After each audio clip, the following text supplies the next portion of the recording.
Ayan guys, dito na ako sa kwarto ko. Mamaya-maya na ako kakain ng almusal. Medyo hiningal ako guys. Parang ko nahihilo. Ayan.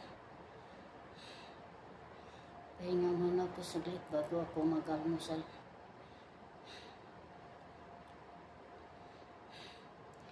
Ang hirap guys no, pag OFW ka. Ikaw lang din ang mag-aalaga sa sarili mo. Ikaw lang din ang mag-aasikaso sa sarili mo. Kaya, ito talaga ang pinakaayaw sa lahat ng mga OFW, yung magkasakit ka. Kasi ikaw lang mag-isa talaga. Tapos, maya-maya, maglinis ka pa. Hindi man pwedeng nakahiga ka lang. Kailangan mong kumilos. Dapat kasi talaga guys, pag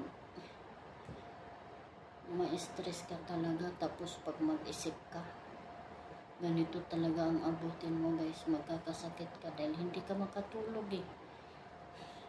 Hindi ka makatulog sa kakaisip. Yan talagang iniiwasan ko, yung ma-stress ka guys. Di bali sanang pagod ka sa trabaho, yung marami kang trabaho, okay lang yun. Basta huwag ka lang ma-stress, huwag ka lang sana mag-isip na kung ano-ano. Kasi guys, iba kasi ako pag meron akong naririnig na hindi maganda, basta akin na lang yun guys. Kaya ako ganito. Kasi hindi ako makatulog sa kakaisip kung bakit ganun. Bakit ganun. Kaya yan.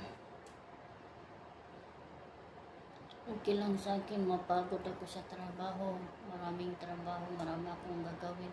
Mabilad ako sa init ng araw. Okay lang sa akin. Pero yung magkarinig ka ng salita na ikakasama ng loob mo guys, yan, makapag-isip ka talaga, tsaka hindi ka makatulog. Yan talaga ang iiwasan sa mga OFW, yung sasama ang loob guys, kasi hindi makatulog eh, sa kakaisip. Sana iwasan nila yung ganun, diba? So yun lang guys.